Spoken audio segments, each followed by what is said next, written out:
safe. Whoa, let's have a seat. Oh, we're sitting down. Can I say shorts? Yeah, sure. Hey, by the way, before we start, congratulations to all of you. It is an astonishing thing, and it's very humbling to be in a room with so many people who do so much good. I can't applaud you enough, and I can't tell you what an honor it is to be here with all of you tonight. That's the truth. Have a seat. Have a seat. Now, him, not so much. Why not? Congratulations, you're the broadcaster of the... I'm the Omroepman of the Year. You are? Yeah.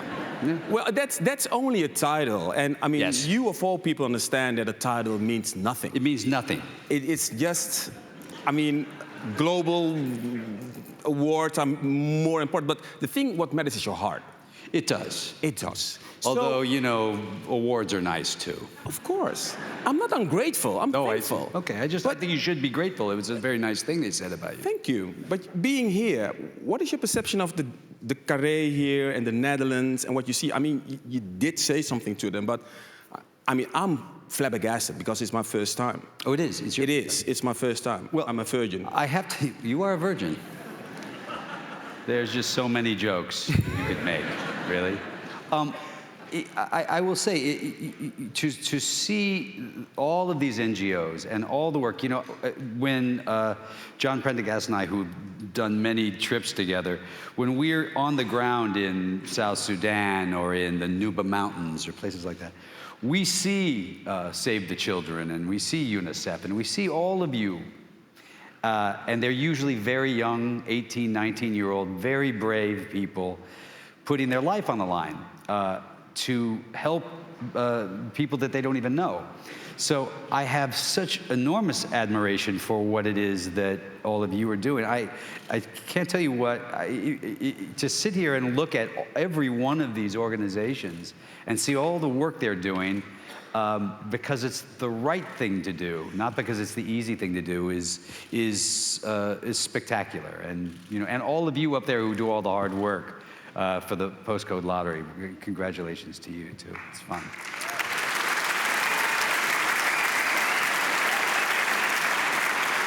I'm not sure whether everybody's informed, because you have to congratulate you as well, because you're the International Postcode Loterij Ambassador just now. Just now, that's right. Why did you say yes?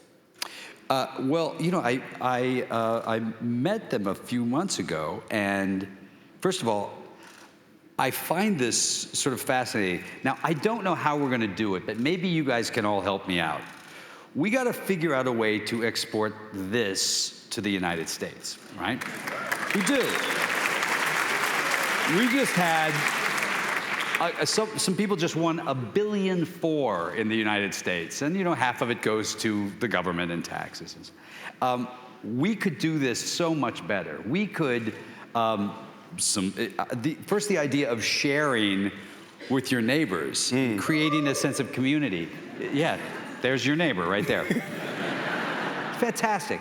Number one, it creates a sense of community that we are sorely missing in the world. And then the idea that you're going to take the proceeds and you're going to actually allocate it to people who are doing actual work on the ground based on the merits of their work. Well, you know, I don't know why we can't figure out a way to do that in the United States as well. I think we should. But the question was, why did you say yes? Because of that, because I thought that I've never seen anything like this. I mean, I think you were talking about it before. There's you know, this is a lot of money. Yeah. You know, this isn't, you know, I've done telethons where we've done some big ones, raised $140 million in a night. It's a big telethon, a lot of work to do. But that was based on an issue that everyone could coalesce around. This is one that's basically saying, let's all participate as a group. I'm going to buy a ticket. If I win, my whole neighborhood wins. And along the way, we're going to do some good. I find that to be spectacular. And the idea that I can be involved in this is an honor, truly an honor. And how would you describe the connection you have with the people in the audience? Because you started not on our watch, together with John Prendergast and another your friends. What would be your message to them? I mean, you started because of your heart. Well, I think we all have a little bit of the same spirit in us, which is that we feel as if we have a responsibility to help. I was always raised in my country by my parents that you're to be judged as a country by how you look after the people who can't look after themselves. And I grew up in a period of time in the 60s and 70s where we had the civil rights movement, the women's rights movement, and the anti-Vietnam War movement. You had so much going on that you actually were forced to be an activist from the time you were 6. I mean, really, you're out there waving No flags. choice. There's no choice. And it was a good thing to be publicly involved. So I share a kinship with the people here who are doing this because they feel like they want to participate in the rest of the world, not just their own world. And I find that to be exciting. But I saw a clip you with your father. Yeah. Where he stated that you as a little boy in school and wherever, you always wanted to help people who are having difficult, hard times. Maybe that girl that isn't that pretty, you would go and sit and have lunch with her. So you as a popular guy could help her. Is that something that has always been in your system? Listen, people get things mostly from their parents, right? My parents, my father had he was a news broadcaster in Cincinnati, Ohio, and he would get letters every Christmas coming up to Christmas from people saying, I'm not going to have a Christmas, I lost my job. So our job every year, my sister and myself and my mother and father, I would mow lawns and rake leaves when I was 11 years old, and my sister would babysit, and my mom and dad would make some money, and we would have to go shopping and buy Christmas presents and make Christmas dinner for some complete stranger that we'd never met in the neighborhood. Not close, but within 100 miles, before we could celebrate Christmas at home. Now, as a 10 or 11-year-old, I hated it. I thought this is bullshit. It's Christmas time. But what you learned from it, what you got from it was that, and we were not a wealthy family. My mom made my clothes for me, but we also knew that there were people that were much worse off than we were, and that we had to participate. I value those lessons that I got from my parents, and also it was a time in our country's history that we paid more attention, and so that was the time I grew up in. So you grew up with it. Then one could argue that if you want to show your heart, you could show your heart in the States as well, but you choose to show your heart in Sudan. Right. Well, there was a reason for it. You couldn't.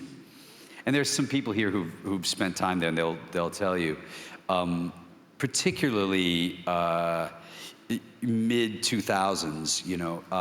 There was a lot of writing about Darfur that was going on, which was a genocide. They can call it atrocities if they want to, but they were racially profiling and killing people. And there was a lot of talk about it, but it wasn't loud enough. And I had just, everywhere I go, there's 50 photographers, and I just started feeling like, well, if they're going to follow me, then they might as well follow me to Darfur and take pictures. And I can't get away from the attention, and I thought maybe I should find some place that could really use the attention. I can't. It's what I can do. I can make it. And was it something that actually grew into you, or was it a moment that defined it? You said, okay, now it's time to do something. Well, no, I'd always been involved. I was involved in elections and all those kinds of things from way early on. But Darfur was an easier one because, and I think everyone here who does this, works in an NGO, will agree that there's suddenly something that sparks, and you'll go, there's a need right there that I actually have some skill set for. You know what I mean? Because I can look at a lot of different events and say, well, I can put my name behind it, or I can help out in some way. But where's one where my specific skill set, which happens to be being famous, for any stupid reason, that's something that I can use that might actually make a difference in an area, just to make it louder, So I felt like that was a big deal. You've been traveling quite a lot to the area. Sure, many times. So you met people there. Oh yeah, many. So when you meet people, Yeah. The issue starts to live with you and grow with you. Is it harder to leave the country when you get to know the people better? I think it always is, sure. But, you know, there's also a great relief that you get to leave, you know. It's great misery there. This isn't, you know, you don't do Darfur light, and you don't do the Nuba Mountains sort of on a weekend pass. It's rough going, and there's a lot of dead bodies around. We saw the clip where you were standing above. Yeah. I was watching the clip, and I thought, most of the times, if you see a dead body, you walk on by and you see it, and it's grieving, of course. But you actually stand and study. What was happening there? Well, because there was identification on him, and on his pocket. He was a military guy, and I wanted there to be a witness to who that was somehow, because he was in the middle of the desert, in the middle of nowhere, and I felt that there. You know, when violence starts to you become numb to violence, you stop, they become big numbers. You know, it's how we talk about in America refugees, and there's, you know, it's a name or it's a number. It's not actual, you know, one person, one child. By the way, I do want to say this. I know that we sound insane in the United States right now with you know, a guy who, you know, sort of a fascist who wants to be president saying, you know,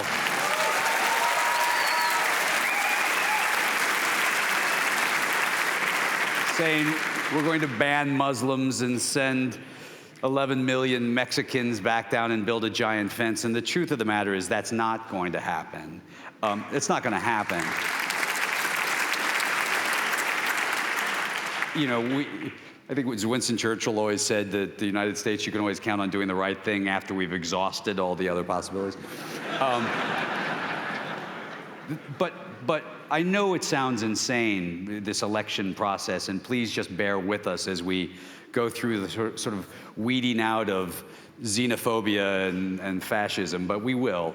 I will say this, though. Today, I don't know if all of you saw this, but in Denmark there was a vote that sends a chill down my spine, which is that they've decided that they're going to collect the assets of the immigrants when they come in. And I think that that is something that will be a moment in Denmark's history that will be a black mark. I think it's a terrible, terrible step in the wrong direction. I think it's important. Anyway, I mean, I've seen you talking like this before, and every time I hear you talk like this, I wonder, when do you start to go into politics? it's not fun. I know, but it's effective. No, you know, I'll tell you an interesting thing. I've been around and with, you know, the biggest politicians in the world, and I consider myself over many years friends with the president long before he was president. He's one of the more honorable, one of the nicest, one of the brightest men I know. And he's having as difficult a time as any human being could possibly have, just trying to pass small laws that say that you have to actually show a driver's license before you buy an AK-47, you know? So I don't have to make concessions. You know, I don't have to look to another group and say, is it okay or am I offending? I can stand up and say, yes, there was a genocide in Armenia, not worrying about the fact that I have military bases in Incirlik, Turkey that I need to use. And Turkey doesn't want to talk about the Armenian genocide. So I don't have to deal with that. And I find that to be very freeing. And the place where as I grow older and choose the things that I want to support, I want to be able to support them cleanly, and I don't want to have to play politics and games. I feel much freer in this situation. Does that mean that you will never step into that arena because of this reason? I don't believe that it's the place I would be the most effective. And I believe that there are people who are better suited to do it. And when are you effective, in your opinion? Well, you know, look, that's a good question. And I think everyone, and this is another point, I think everyone here will admit that, you know, when you see the rhino thing, we tried the rhino horn, it worked, it didn't work. Many of us here in this room fail more than we succeed, quite honestly. We fail a lot. It doesn't mean you don't keep trying, and it doesn't mean that there aren't great victories along the way. For us to succeed, for John Prendergast and I to succeed, it would be to have peace in South Sudan, to have these two warring factions not kill each other and not kill innocent civilians. That'd be a great step. We had that for a minute. We had it for a few months, and it felt good, you know, but it doesn't last. So it is a long, ongoing process that we are all in. And so our effectiveness is fleeting. And so we just have to keep plugging and keep doing it and keep up And the what pressure. makes you to keep pleading, keep talking about it, keep hoping for the best? Well, what makes anybody do that? I mean, the truth of the matter is, I believe in the best of us. I believe, given the opportunity, that we will choose our better angels. I do believe that. I'm an optimist. I'm a cynic, but I'm an optimist. And so I do believe that we will. So I constantly meet and see, and I sit in a room full of optimists who do the same thing, and I feel as if it would be cowardly not to just continue. It would be a chicken shit thing to do, not to keep going. I know you're not in that for that reason, but if you had to mention one of your biggest success, not as an actor, but as yeah. Batman, I know. Batman, I know, I blew it, I know. Ocean 12. But what would that be? What would you say is your Success? biggest? Yeah. You mean I don't know. You know, I suppose our great success at the time in 2005, 2006 was getting the word Darfur to be a word that people knew, that everyone knew. I think that was something we worked very hard at, and my father was a big part of it. And there were college groups, and there were great writers, Pulitzer Prize-winning writers, writing about it, and there were some politicians talking about it, and there were church groups and students, but it wasn't catching on a national, it wasn't caught into the national sort of vocabulary, and I think that was probably something that we knew we could help accelerate. You know, that doesn't mean anything gets fixed. You know, that's part of what happened with us. Again, going back to this, I love watching this thing about the rhino's tusk. Yeah. Because it didn't work, but it was a really good try, and then it's like, well, let's try something else, right? So we did this a few times. John and I were laying out in the middle of, I think it was the Nuba Mountains, maybe, John, I don't remember, and we were laying in the middle of the desert, and they'd shut down the road because they'd killed about 10 people traveling down the road, so we couldn't go back down the road. So we had to sleep. We were laid out in the desert, and we were laying back in the sand looking up at the stars. And I was like, how come you can, you know, Google Earth my house, and we can't have a satellite watching, you know, atrocities on the ground? Why can't we, you know, why can't we film that? Why can't we do it? And John said, well, you know, maybe we can. And so we started the Satellite Sentinel project, and we had some real success with it. We had pictures of mass graves that, you know, because there are no journalists allowed, no one's covering it. We had pictures of troop buildups. We actually caught an Antonov flying over the top of a village bombing it, which is an unbelievable photograph. New York Times front page. The stories really worked. And for a period of time, we know it was effective because they stopped bombing during the day and they would only bomb at night or under cloud cover. Omar al-Bashir, who's charged with war crimes, actually said, you know, George Clooney's spying on me and it's not fair, and, you know, how would he feel if cameras followed him everywhere? And I sort of argued that I think, you know, a war criminal should at least bear, you know, the same inequities that I bear, and seemed only fair along the way. But here's what happened. So that worked really well. We got a lot of good stories. And it slowed down. But nothing changed, right? Policy didn't change. And we didn't do anything about it. There are mass graves over there. There's troop buildup. And so the groups realized we weren't really going to do anything about it. This goes back to that thing about if we knew. right? Well, now we know. And you can point to it and say, now we know. And still, it doesn't And you don't happen. do anything. So then you go, okay, well then, like that rhino's horn, we go, okay, we gotta switch it up again. And so John and I started looking at the one thing we know is real, which is these guys have to finance this somehow. They're financing a war. Follow the money. Follow the money, man, follow the money. Because the truth is, the Sudanese pound can't be used virtually anywhere because it's been, it's a terrorist nation and the money isn't allowed to be used in much of the same way that the Iran sanctions were working. So they have to find a way to turn that Sudanese pound into an English pound, into a euro, or into a dollar to buy the things they're buying. And that means they're going through the banks that you and I use. So we hired one of the best people out of the FBI, and we hired one of the best people out of the Treasury Department, and we're in the middle of going after them, and we're going to find them, and we're going to name those banks, and whether they know it or not, we're going to put it out there and say, guess whose money you have. And there are people who are not going to be happy about what you're doing. Okay. So do you fear for your safety sometimes? Listen, I mean, not here, of course, not in Carré, but... Well, listen, right here I feel a little bit for my safety, right in this spot right there. No, my feeling is that that you could get hit by a car every time you walk outside. Everything has a risk. If you dwell on that, then who cares? I'm not really worried about the banks as much. The real dangers that I think John and I both found most of the time in most of the places where we were at most risk was more accidental, more like, some 14-year-old kid with a Kalashnikov who wants your truck. Not political in nature, not ethnic or anything else in nature, but more accidental. So, you just keep trucking and hope for the best.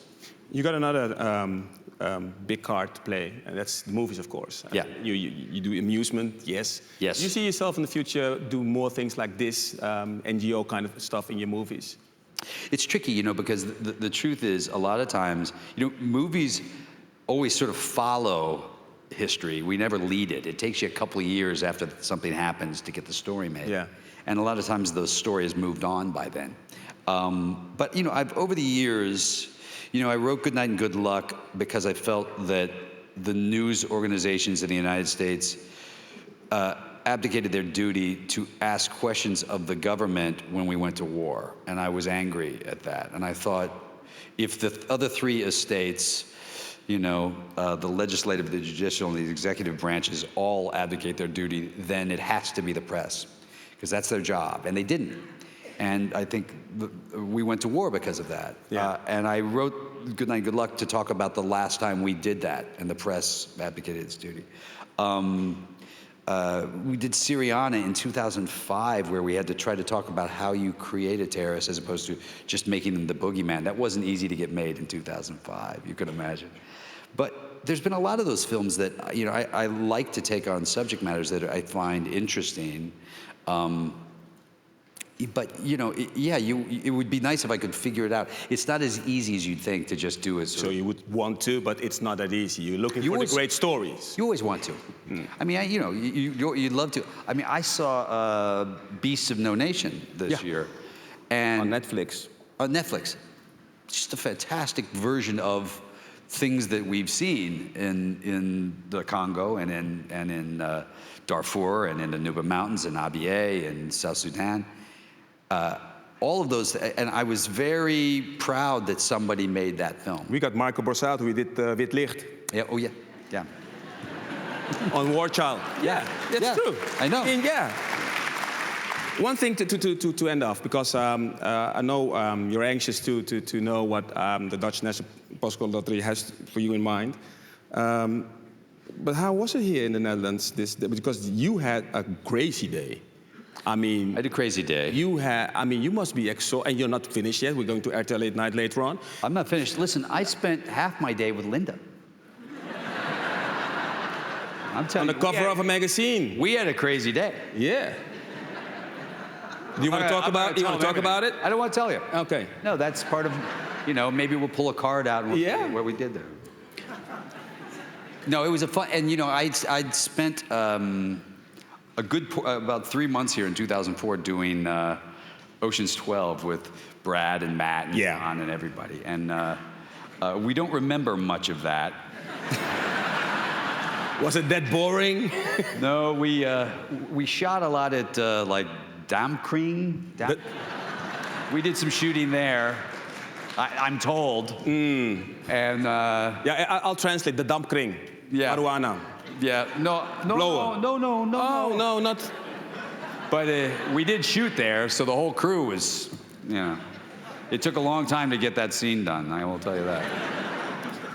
I'm going to relieve you from your anxious because you're waiting for the Postcode Loterij, of course. And it's not me who's going to talk to you. No. I'm going to introduce somebody to you who's going to talk to you. She's got something, maybe, I'm not sure, because I'm not allowed to say. Marie, kom er even bij. Marie van Schaik, get on. Marie, yeah, let's go. Kom even bij, help her out. Marie. You stand in the middle. I'll stand in the middle? Okay. Yeah, you stand in the middle. All right. Well, first of all, George, we're very happy to have you here tonight and to talk to us about your ideas. And you obviously feel very passionate about your work. And what you do with Not On Our Watch is also very near to our hearts. Because last year we had Dr. Mukwege here at this gala, and he spoke about the Congo and the terrible sexual violence that is affecting the women of Congo. And he too spoke about the need to expose these networks that facilitate and finance these atrocities, and that we really need to stop that impunity.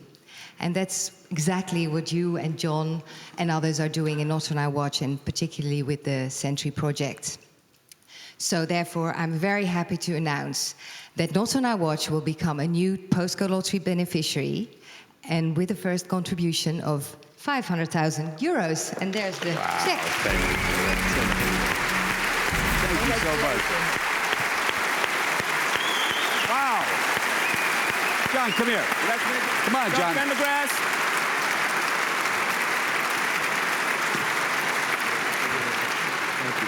Dit is John Pendergrass, de schrijver van het boek Not On Our Watch.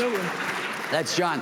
Now, I'll tell you, when we were at one of the schools in South Sudan, the teacher there said, we were all sitting there filming this school, and the teachers, John and I were there, and the teacher said, we want to thank, we have a movie star here, and we all want to thank him for showing up and doing us, and showing up and help bring attention to the school. And all the kids jumped up and they hugged John.